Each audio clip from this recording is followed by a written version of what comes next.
Итак, дорогие мои друзья, как я вам и обещал, в прошлый раз последняя башня, которую мы успели посетить, это вот башня Дюрите-2, кажется, это. В тот раз мы не успели захватить самую древнюю башню в этом ущелье, получается. Одна из древних башен, это вот наша красавица после реставрации. Немножко реставрировали ее. Хаскалинская башня. Дата 12 век. Вот. Как вы видите, после реставрации вот такая. Крыша другая, нежели чем была раньше. И не пирамидальная. Вот. Боевая башня. Хаскалинская боевая башня 12-13 века. Находится она, вы не представляете, куда пришлось забираться. Вот. Короче, высоко-высоко в горах. Вот почти что достали до неба.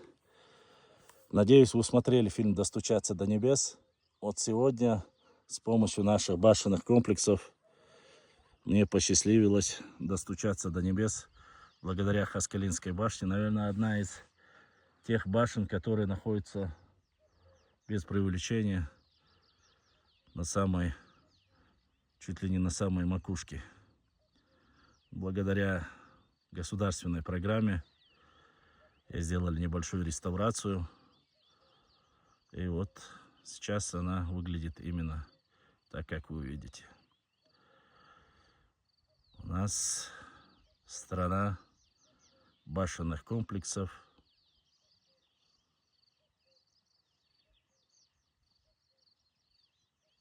Показываю вновь и вновь, чтобы некоторые недоброжелатели не сказали, что это фотошоп. Вот там Дюрите.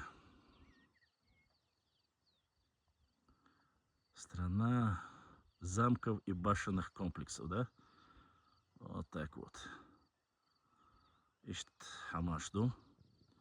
Еще раз максимально приближаем, чтобы было видно каждый камень. Все, единственное, вот лестницу, я думаю, что искусственно приделали ее. Машукули, все как было в первозданном виде. На этом я заканчиваю сегодняшнюю экспедицию. Всем огромное спасибо за то, что смотрели, слушали. Подписывайтесь, лайкайте, оставляйте комментарии. Дальнейшую экспедицию мы тоже постараемся зафиксировать. Да, и вот здесь, что уже находится, чтобы было понятно, это горнолыжный курорт круглогодичный, если я правильно понял, ведучий. Вот. Добро пожаловать всем и удачи!